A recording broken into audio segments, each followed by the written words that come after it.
Avec l'ouverture d'une troisième dose dite de rappel aux plus de 65 ans et aux personnes fragiles, c'est un peu la question qui se pose. Jusqu'à quand la deuxième dose de vaccin est-elle efficace? Pour essayer d'y voir plus clair, voici ce que dit l'épidémiologiste et membre du conseil scientifique Arnaud Fontanet à ce sujet. Ce qu'on sait aujourd'hui, c'est que vous avez une diminution de 90% de votre risque de vous infecter 1 à 2 mois après la deuxième dose, et ça baisse à peu près à 70% donc de diminution du risque de s'infecter 4 mois après la deuxième dose et 50% 6 mois après la deuxième dose. Selon Arnaud Fontanet, la protection baisse donc de 50% 6 mois après la deuxième dose. Pour aller encore plus loin, le laboratoire de virologie du CHU Toulouse a publié une étude sur le taux d'anticorps permettant d'être protégé contre le Covid-19.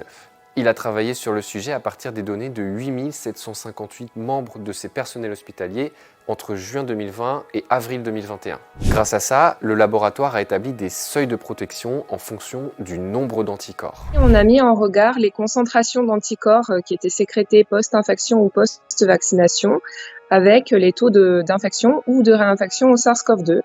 Et on a montré effectivement qu'il existait différents seuils.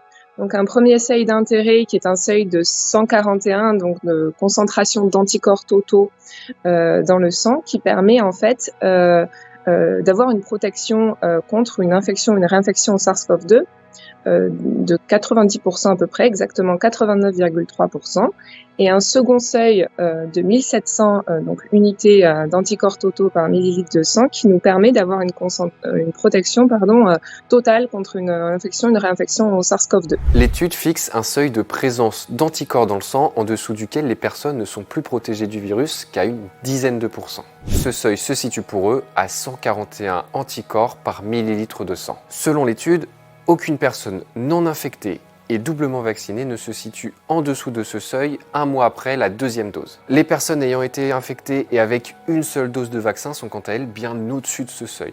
Elles ont souvent plus de 1700 anticorps par millilitre de sang 1 mois après leur dose de vaccin. En revanche, les personnes infectées et non vaccinées, à 79% d'entre elles, en fait, elles ont un taux d'anticorps qui est inférieur à 141, donc qui ne confère une protection que de l'ordre de 12,4%. C'est très faible.